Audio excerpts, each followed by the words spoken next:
Hi guys, it's me Sam from the Unity of Life, and today we are looking at the Drive to Survive episode 10, which is the very last episode of season 1 of this Drive to Survive series on Netflix. So as you know, we started off looking at the very brief history of F1, and then we said we would talk about the documentary series of The Drive to Survive, in which there are 3 seasons and 10 episodes in each season, and we're going to talk about those in detail. So today we're on the very last episode of the very first season, which happened way back in 2018. So if you remember right at the very beginning of this series, they started off looking at Red Bull. Well, that is exactly how they finished. They looked at Red Bull.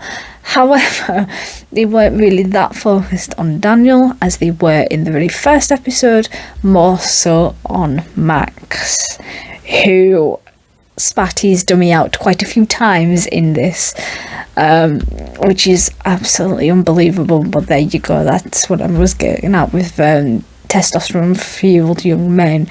It's like bulls locking horns, okay? So, as this as happens quite normally, people get interviewed, right?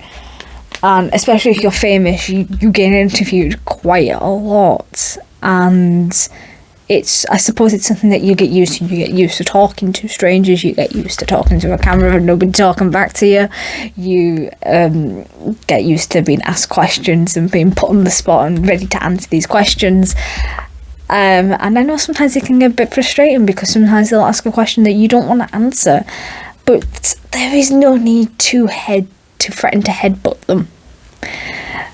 Like Max did, he got fed up with these questions because the race didn't go his way, and they were asking him about that, and he got that fed up with answering their questions that he threatened to headbutt the press, which it's not good. That's not the way to win people over and show that you're not a spoiled little brat that doesn't like it when he gets his own way. So it seems as if Esteban during the race had maybe caused Max to come off of the track, which infuriated Max, and after he started talking to the interviewers, he decided he was going to go and start pushing and shoving Esteban and potentially try and start a fight. This behaviour was completely uncalled for. You know, I don't believe anything like this has escalated since this occurrence, so hopefully he did learn his lesson, though I'm aware that he does still take his frustration out on his car by kicking tyres. So, Max apparently then tried to play it off that he claimed that he was only pushing and shoving Esteban because he didn't say sorry.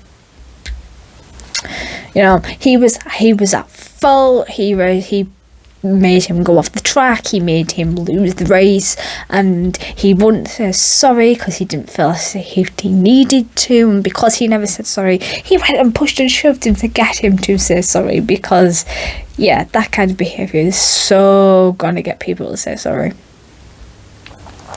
Yeah, I think if I was getting pushed and shoved about, yeah, I'm totally going to apologise for my behaviour. Even if your behaviour is worse, I don't think so somehow.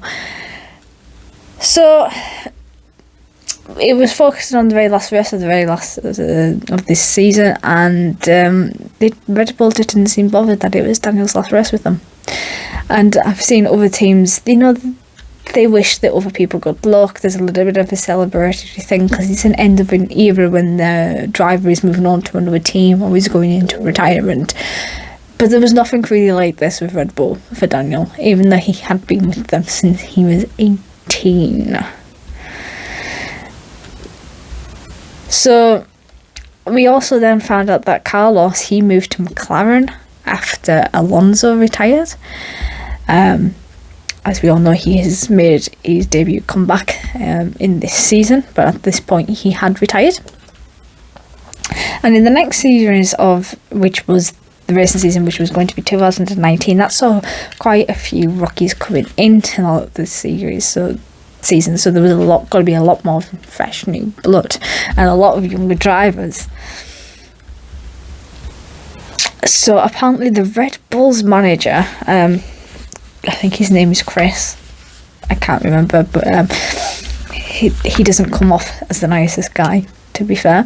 In the Netflix series, he might not be like that in real life, I don't know, but a lot of these drivers seem to have issues with Netflix being there, because they said that they're bad luck, that if bad things happen when Netflix show up. How much truth is in that? We don't know. So the manager of Red Bull, he said that F1, it draws you in and it activates the drama and the competition, and that's what everybody's there for, is the drama and the competition. And so, you know, that's totally reasonable for somebody to have the behaviour that Max did, apparently. So as of 2019, half of the grid was 25 or younger. So these drivers were getting a lot younger than what they had been in the past. And I remember, I do think it was for the 2019. I saw a lot of the drivers, because my stepdad was watching F1, and I turned around and I said to him, they all seem to be like my age and they all seem to be getting younger, and he basically said that I was just talking nonsense, and that wasn't the case. So yeah, I went about researching people and researching some of the drivers, and just sat down and then pointed to him that the ones that were younger than me and the ones that were the same age as me, and I think he got a little bit of a shock because he wasn't expecting that,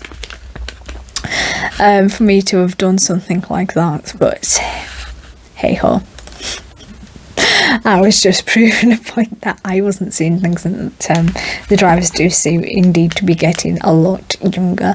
But I suppose that is just the same with every sport. Anybody new that comes in is always going to be quite young. So that's all I have on that episode. On season 1, that's a complete on season 1. We have season 2 to still go through, and season 3, and there's going to be some female drivers that we are going to talk about as well. So I'll see you in the next video, and I hope you've enjoyed this series so far, and don't forget to comment, like, and share and subscribe, and I'll see you next time. Bye.